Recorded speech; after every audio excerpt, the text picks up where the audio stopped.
Hindi student, तो एक बार फिर से आपका स्वागत है इस यूट्यूब चैनल पर। My name is Akhilesh Yadav, faculty of physics. ठीक है बेटा, तो आज के लेक्चर में हम बात करने वाले हैं ग्रेविटेशन का। नेक्स्ट हमारा जो लेक्चर नंबर हो जाएगा 7। चलिए, तो आज के लेक्चर हम बात करेंगे सैटेलाइट के बारे में। सैटेलाइट के बारे में वेग वगैरह हम देख ही चुके हैं, इसकी वेलोसिटी, उपग्रह।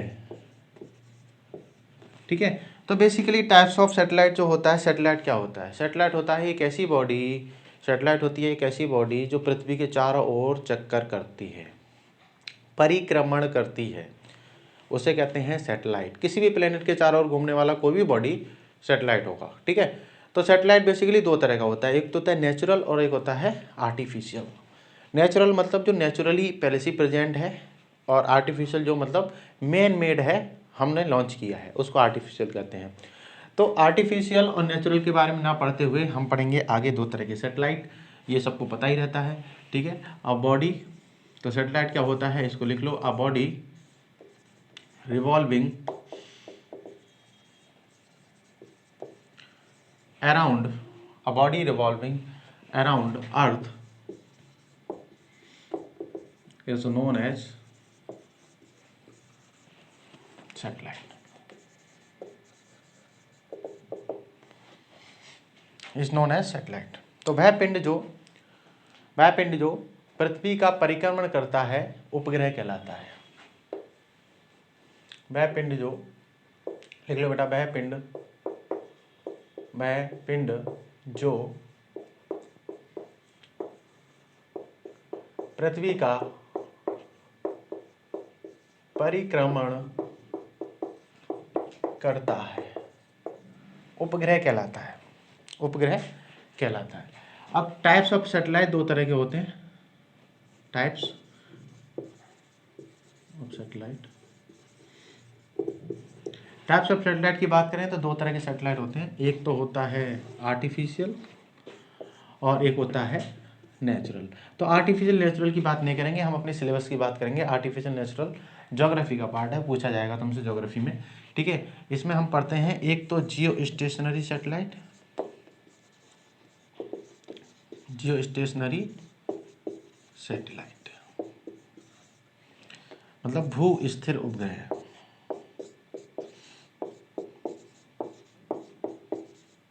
और एक हमारे पास है पोलर सैटेलाइट, पोलर सैटेलाइट ध्रुवीय उपग्रह।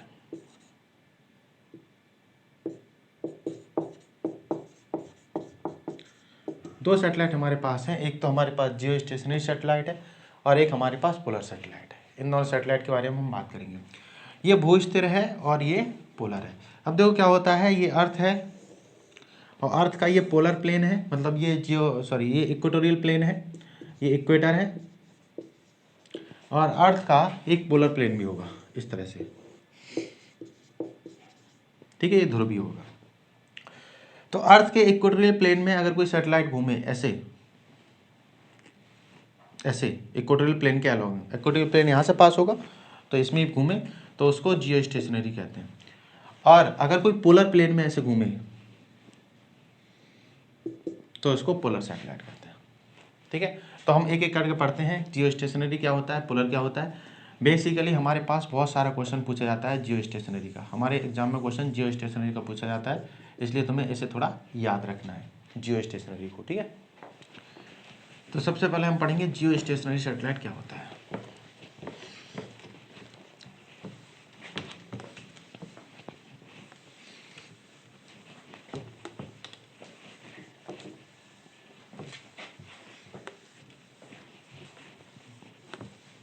चलिए, जियो स्टेशनरी सैटेलाइट,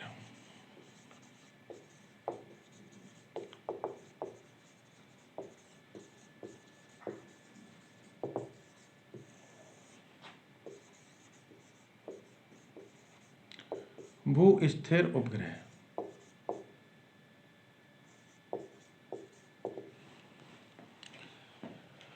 तो जियो स्टेशनरी सैटेलाइट क्या होता है, ये होता है satellite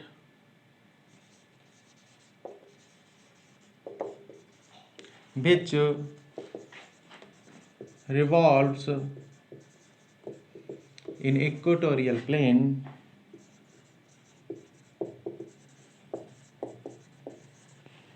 which revolves in equatorial plane and remains at rest with respect to earth surface. वह उपग्रह जो हिंदी में भी लिख देते हैं, वह उपग्रह जो भूमध्य रेखीय तल में परिक्रमण करता है और पृथ्वी की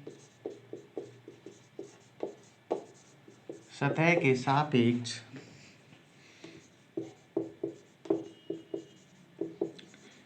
विरामावस्था में रहता है।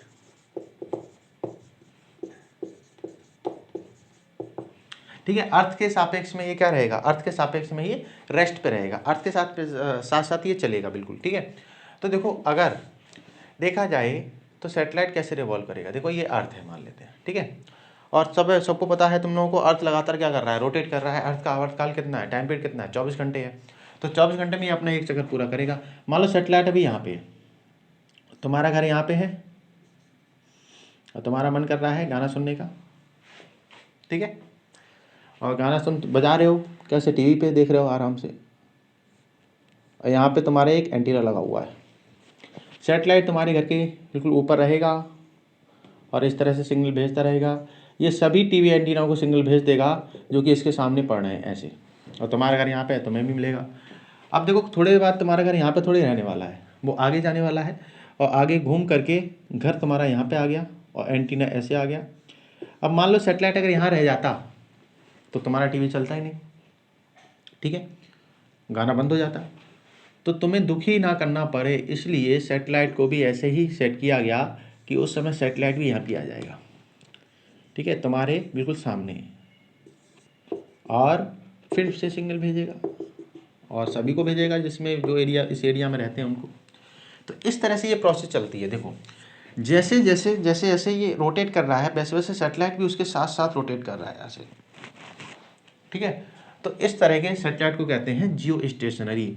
जियो मतलब अर्थ और स्टेशनरी मतलब रेस्ट, जो अर्थ के रिस्पेक्ट में रेस्ट पे रहे, जो अर्थ के रिस्पेक्ट में रेस्ट पे रहे, जो पृथ्वी के सापेक्ष किस पे रहे, विराम अवस्था में रहे, जो पृथ्वी के सापेक्ष विराम अवस्था में रहे उसे कहते हैं जियो स्टेशनरी सैटेलाइट। क्लियर बात है कि नहीं, ठीक है। अब देखो बेसिकली इस सैटेलाइट का टाइम पीरियड कितना होगा, इस सैटेलाइट का टाइम पीरियड होगा 24 घंटे। क्यों, क्योंकि अर्थ का खुद का टाइम पीरियड 24 घंटे है, ठीक है। तो सबसे पहला क्वेश्चन तो ये पूछा जाएगा, टाइम पीरियड कितना रहेगा। Time period is 24 hours. आवर्तकाल 24 घंटे रहता है, 24 घंटे होता है। लिख लेना बेटा, आवर्तकाल इसका 24 घंटे होता है। ये क्वेश्चन काफ़ी बार पूछा गया है। दूसरा, अब देखो 24 घंटे आवर्तकाल लाने के लिए अगर इस सैटेलाइट को पास लॉन्च कर देंगे, पास, तो ये बहुत जल्दी घूमेगा, क्योंकि पास जब होती है बॉडी तो पोटेंशियल एनर्जी कम होती है, काइनेटिक एनर्जी ज़्यादा होती है। तो काइनेटिक एनर्जी ज़्यादा होगी तो स्पीड ज़्यादा होगी, तो बहुत तेज़ी से घूमेगा। पता चला अर्थ 24 घंटे में राउंड कर रही है, 24 घंटे में 3 बार घूम गया, तो ऐसे तो काम नहीं चलने वाला है ना। देखो अगर मान लो ये अर्थ है, ये सैटेलाइट है, ये बहुत तेज़ से घूम रहा है, अर्थ धीरे धीरे घूम रही है, तुम्हारा एंटीना यहाँ पे है, सैटेलाइट यहाँ पे, तुम्हारा एंटीना यहाँ पे आया, सैटेलाइट यहाँ पहुँच गया, तो क्या सिग्नल आएगा, सिग्नल आएगा ही नहीं।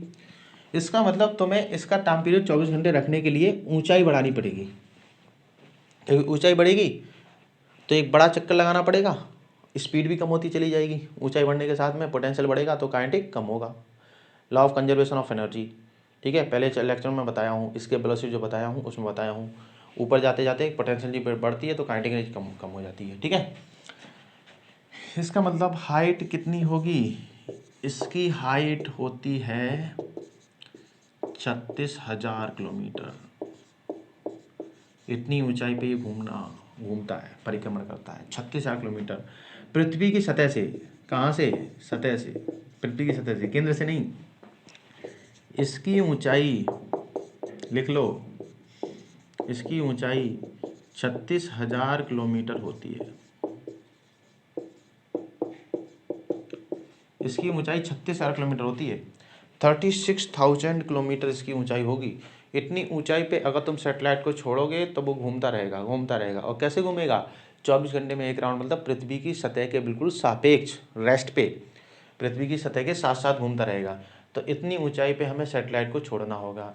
तो पहला क्वेश्चन 24 घंटे टाइम पीरियड, तो दूसरा क्वेश्चन 36,000 किलोमीटर की ऊंचाई। ठीक है, इतनी ऊंचाई रखने की जरूरत क्या है? इतनी ऊंचाई रखने की जरूरत इसलिए है क्योंकि इससे कम ऊंचाई रखेंगे तो आवर्तकाल टाइम पीरियड कम हो जाएगा। ठीक है, सॉरी कम हो जाएगा, और ज़्यादा रखेंगे तो ज़्यादा हो जाएगा। तो 24 घंटे को घुमाने के लिए इतनी ऊंचाई रखना जरूरी है। आई होप की बात समझ में थोड़ी बहुत आई होगी। ठीक है, अब 2-3 पॉइंट्स और हैं, और लिख लो इसके बारे में।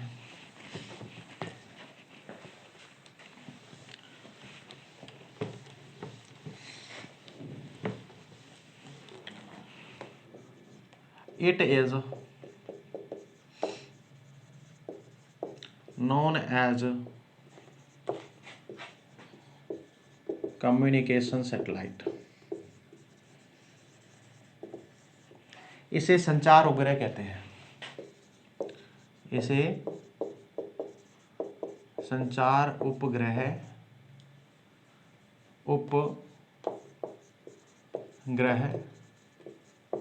कहते हैं।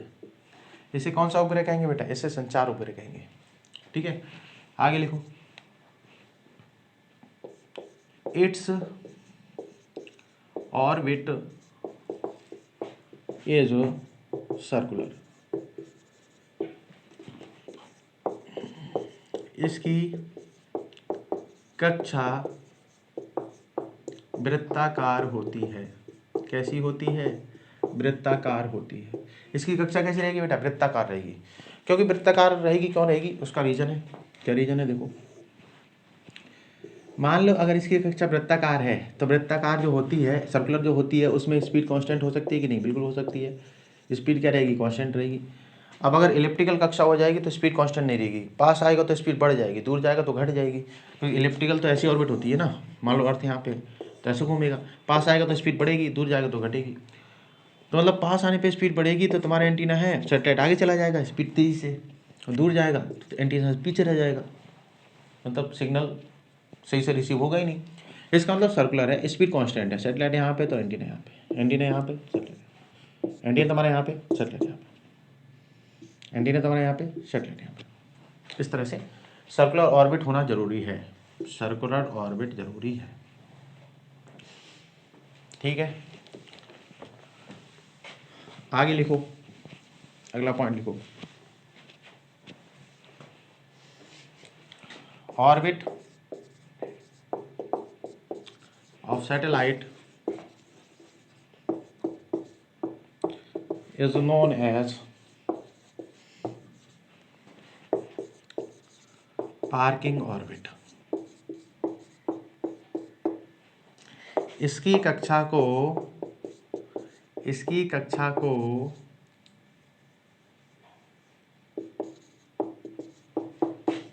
पार्किंग कक्षा कहते हैं। पार्किंग होता है, वाहन की पार्किंग होती है, गाड़ी पार्क करते हो तुम, पार्किंग कक्षा कहा जाता है। इसकी कक्षा को पार्किंग कक्षा कहते हैं। कैसे? देखो, गाड़ी को पार्क कर दोगे तो वहीं पे खड़ी रहेगी, तुम 3 दिन भी बाद जाओगे तो वहीं पे रहेगी। ऐसे ही ये सैटेलाइट है, ये अर्थ के साथ साथ जा रही है। तो इस ऑर्बिट में अगर तुमने रख दिया, जो 36,000 किलोमीटर की ऊंचाई पे है, जो 36,000 किलोमीटर की ऊंचाई पे इसमें अगर सैटेलाइट को रखा तो सैटेलाइट वहीं मिलेगा। तुम देखोगे, जब भी देखोगे यहीं पे होगा, यहाँ पे जाओगे तुम देखोगे यहीं पे होगा, यहाँ पे जाओगे तब देखोगे यहीं पे होगा। मतलब जहाँ पे तुमने सैटेलाइट को रख दिया है वहीं पे तुम्हें हमेशा दिखाई देता रहेगा। ठीक है, तो इसलिए पार्किंग कक्षा इसको कहते हैं। तो इसे कम्युनिकेशन सैटेलाइट कहते हैं, पार्किंग कक्षा कहते हैं इसकी कक्षा को।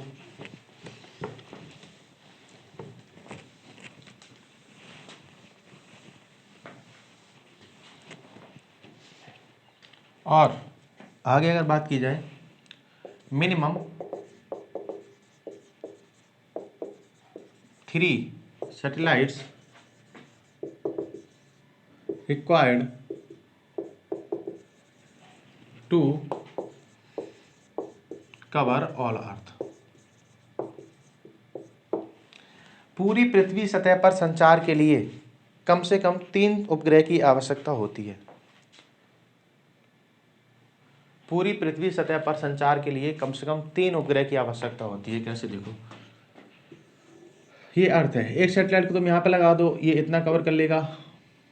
एक सैटेलाइट को तुम यहाँ पे लगा दो, ये इतना कवर कर लेगा। और एक सैटेलाइट को तुम यहाँ पे लगा दो, ये इतना कवर कर लेगा। तो पूरा एरिया कवर हो जाएगा। 2 सैटेलाइट से पूरा एरिया कवर नहीं होगा, थोड़ा थोड़ा बच जाएगा। तो पूरा कवर करना है तो तुम्हें 3 सैटेलाइट लगानी पड़ेंगी। और ये 3 सैटेलाइट हैं वो एक दूसरे से 120 डिग्री के एंगल पर लगानी चाहिए। ठीक है, तो आई होप की बात समझ में आई हो तुम लोग के। तीनों सैटेलाइट को 120 डिग्री के एंगल पे लगाना चाहिए। तो आवर्तकाल कितना होता है? 24 घंटे होता है, 24 आवर्स। और हाइट कितनी होती है? 36,000 किलोमीटर। इन दोनों को जरूर याद रखना है, ये दोनों एग्जाम में मैक्सिमम पूछे जाते हैं। ठीक है, अब हम बात करते हैं पोलर सैटेलाइट की।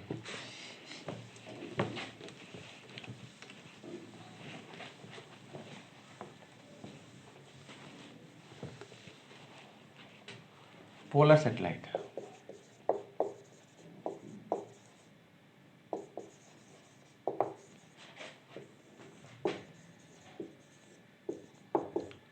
ध्रुवीय उपग्रह,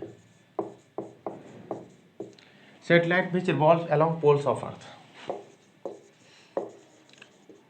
satellite which revolves along poles of earth. वह उपग्रह जो पृथ्वी के ध्रुवों की परितः परिक्रमण करता है। पृथ्वी के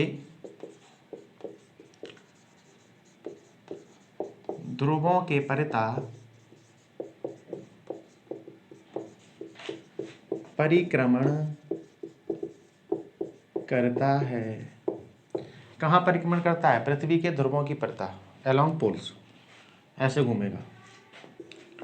ये पोल है, ये नॉर्थ पोल है, ये साउथ पोल है, तो ऐसे घूमेगा ये। ठीक है, इसको हम लो अर्थ सैटेलाइट कहते हैं, लो orbit satellite. It is low orbit satellite. यह है निम्न कक्षीय उपग्रह होता है। उपग्रह होता है निम्न कक्षीय है, नीचे वाली कक्षा में ये रहेगा। इसकी ऊंचाई कितनी रहेगी? Height is approx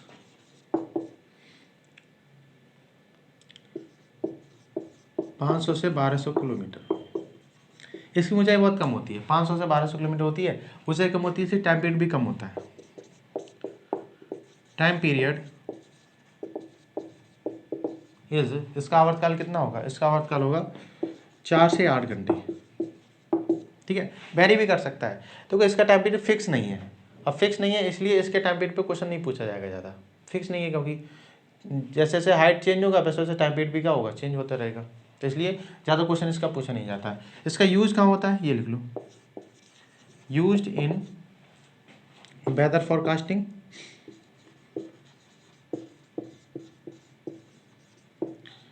weather forecasting and earth observation. इसका प्रयोग मौसम की जानकारी, इसका प्रयोग कहाँ किया जाता है? इसका प्रयोग मौसम की जानकारी और पृथ्वी अवलोकन में किया जाता है। इसका प्रयोग मौसम की जानकारी और पृथ्वी अवलोकन, आर्मी वगैरह यूज करते हैं, आर्मी, ताकि वो ऊपर से देख सकें कि कोई हलचल तो नहीं हो रही है, कोई मतलब दुश्मन की सेना आगे वागे तो नहीं बढ़ा है, कोई आया तो नहीं है हमारे एरिया में। तो इसमें ये यूज होता है अर्थ ऑब्जर्वेशन। वेदर फोरकास्टिंग मतलब बारिश हो रही है, कहाँ तूफान आने वाला है, क्या होने वाला है, इसमें ये सब यूज होता है। ठीक है, तो ये सैटेलाइट का ज़्यादा यूज नहीं है, ज़्यादा क्वेश्चन नहीं आएगा। क्वेश्चन हमेशा जियो स्टेशनरी से ही आएगा, इसको जानते रहो बस कि ये क्या क्या होता है। ठीक है, इसमें 2 ही चीज़ इंपॉर्टेंट है, एक वेदर फोरकास्टिंग और एक अर्थ ऑब्जर्वेशन, यही इंपॉर्टेंट इसमें है, यही पूछा जा सकता है, इसका यूज क्या है। ठीक है, तो चलिए बेटा आगे चलते हैं। अब हमारा इस चैप्टर का लास्ट टॉपिक बचा है, उसको हम कर लेते हैं, जो तुम्हें कोई पढ़ाएगा नहीं लेकिन मैं तो पढ़ाऊँगा ही।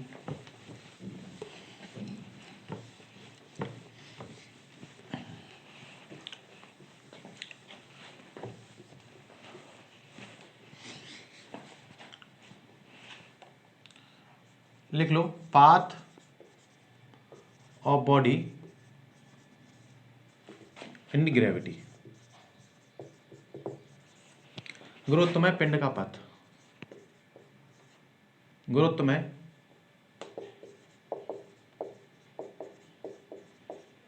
पिंड का पथ, गुरुत्व में पिंड का पथ, किस तरह से पिंड का पथ होगा गुरुत्व में, वो हमें ज्ञात कर लेना है।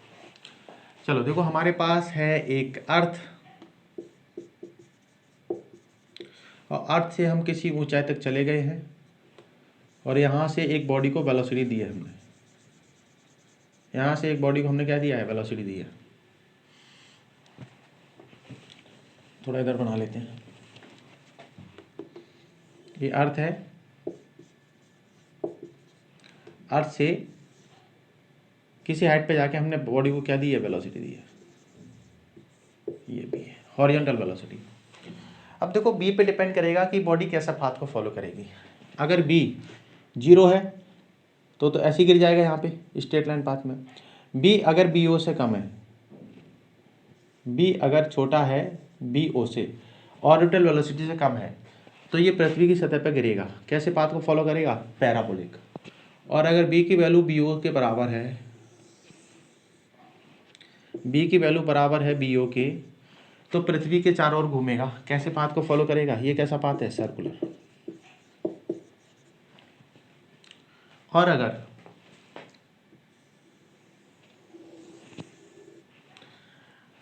बी की वैल्यू बी ओ से बड़ी है और बी ई से छोटी है, बी की वैल्यू बी ओ से बड़ी है और बी ई से छोटी है, तो ये कैसे पाथ को फॉलो करेगा, ये करेगा इलिप्टिकल।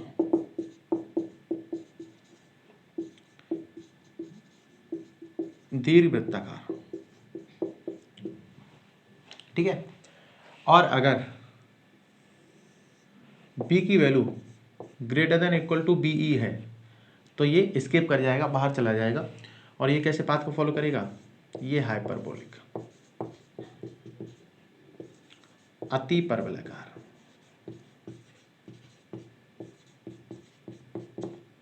अति परवलयकार। देखो तो इतनी पॉसिबिलिटी हो सकती है, इसको याद रखना, इससे क्वेश्चन पूछा जाएगा कि देखो अगर किसी बॉडी को फेंकते हैं और वो बी ओ से छोटी वेलोसिटी है, तो पृथ्वी पर आके बॉडी गिर जाएगी और पैराबोलिक पाथ को फॉलो करेगी।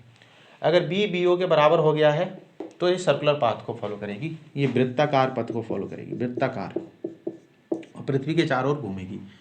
अगर बी की वैल्यू बी ओ और बी ई के बीच में है, तो ये एलिप्टिकल पाथ में घूमेगी और परिक्रमण करती रहेगी। और अगर बी की वैल्यू बी ई से बड़ी या फिर उसके बराबर है, तो ये हाइपरबोलिक पाथ में बाहर चली जाएगी। ठीक है, तो पहला पॉइंट लिख लो, अगर बी 0 है तो body falls on earth following straight line path. ठीक है, सरल रेखीय पथ द्वारा, सरल रेखीय पथ द्वारा पृथ्वी की सतह पर गिर जाता है,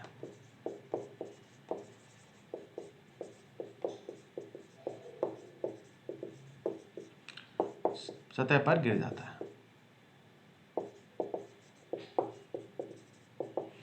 ठीक है, अगर सेकंड देखते हैं, बी की वैल्यू बी ओ से छोटी है, बी ओ से क्या है, ऑर्बिटल वेलोसिटी से कम है, तो पृथ्वी के चारों ओर तो घूमेगा नहीं, गिर जाएगा।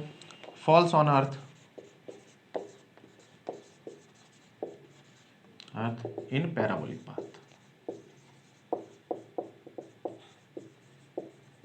ठीक है, परवलयाकार पथ द्वारा पृथ्वी पर गिर जाएगा, गिर जाता है। आगे थर्ड पॉइंट, बी की वैल्यू बराबर है बी ओ की, तो रिवॉल्व करेगा, रिवॉल्व इन सर्कुलर पाथ या सर्कुलर ऑर्बिट, वृत्ताकार पथ में घूमता है, वृत्ताकार पथ में परिक्रमण करता है। लिख देना बेटा सब, वृत्ताकार पथ में परिक्रमण करता है। एंड फोर्थ, बी की वैल्यू बी ओ से तो बड़ी है लेकिन बी ई से छोटी है। जब बी ई से छोटी होगी तो बाहर तो जा नहीं पाएगा, घूमता रहेगा। कैसे पाथ में? Revolve in elliptical path,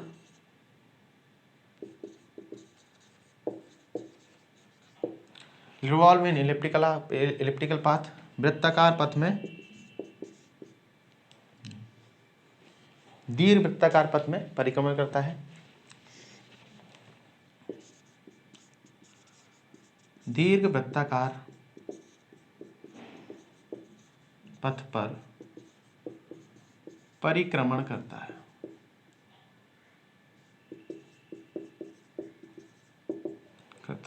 and fifth, अगर बी की वैल्यू बड़ी है बी ई से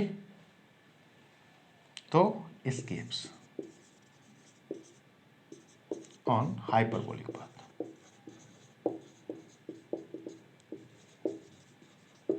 ठीक है, अति परवलयाकार पथ पर, अति परवलयाकार पथ द्वारा, अति परवलयाकार पथ द्वारा, अति परवलयाकार पथ द्वारा पलायन कर जाता है। ठीक है, तो ये हमारे पास है, पलायन कर जाता है, पलायन। और कैसे पथ को फॉलो करेगा? अति परवलयाकार। लिख लेना बेटा इसको, अति परवलयाकार। ठीक है, तो ये सब चीज़ें हमारे पास हैं, इसको तुम्हें याद रखना है थोड़ा। ठीक है, अगर समझ में नहीं आ रहा है तो एक बार दोबारा से देखना है, ये तुम्हें आना ही चाहिए। अगर यहाँ से वेलोसिटी 0 कर देंगे सीधे गिर जाएगा, straight line path. B O से कम रखेंगे पैराबोलिक पाथ, बी ओ के बराबर कर देंगे सर्कुलर पाथ, घूमता रहेगा। बी ओ और बी के बीच में रखेंगे तो एलिप्टिकल पाथ, हाइपरबोलिक पाथ रहेगा लास्ट में। अब देखो, सबसे जो टफ है घूमना वो सर्कुलर ऑर्बिट में घूमना है। सबसे टफ घूमना सर्कुलर ऑर्बिट में है, क्योंकि इलिप्टिकल ऑर्बिट के लिए तो क्या है, इलिप्टिकल ऑर्बिट के लिए एक रेंज दी गई है बी ओ और बी के बीच में, लेकिन इसके लिए बी ओ के बराबर होनी चाहिए। इसके लिए क्या होना चाहिए? बी ओ के बराबर होनी चाहिए। क्लियर है? चलो, तो आई होप की बात समझ में आ गई होगी तुम लोगों की।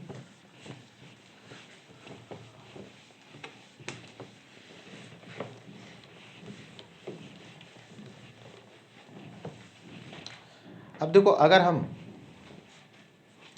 किसी सैटेलाइट को अर्थ के बहुत पास घुमाएं, बहुत पास अगर कोई सैटेलाइट अर्थ के घूम रहा है तो इसका जो आवर्तकाल होता है वो होता है 83.6 मिनट। ठीक है, इसको याद रखना। ठीक है, ये 83.6 मिनट होता है अगर हम इसको घुमाते हैं, या फिर हम अर्थ के अंदर से कोई सुरंग खोद दें, उस सुरंग में किसी बॉडी को डालें और वो ऑसिलेट करे, तो इसका आवर्तकाल भी कितना होगा? 83.6 मिनट। ठीक है, तो ये तो थोड़ी बहुत चीज़ें हैं जो तुम्हें याद रखनी है। बाकी इस चैप्टर को हमने कंप्लीट कर दिया है। ठीक है, तो हमने एक जंग और जीत ली है। अगला चैप्टर हम फिर से पढ़ेंगे कोई ना कोई। ठीक है, तो उसको हम लाएंगे वीडियो में ही। जो भी तुम लोग को पढ़ना है वो कमेंट कर देना लास्ट में, है ना, तो हम उसके अकॉर्डिंग जज कर लेंगे। तो चलिए, सभी को जय हिंद, जय भारत। आप लोग पढ़ते रहें, स्वस्थ रहें, मस्त रहें और तैयारी एग्जाम की करते रहें। ठीक है, और वैकेंसी आए तो बिल्कुल फोड़ के आएँ इस बार। ठीक है, तो जय हिंद, जय भारत सभी को।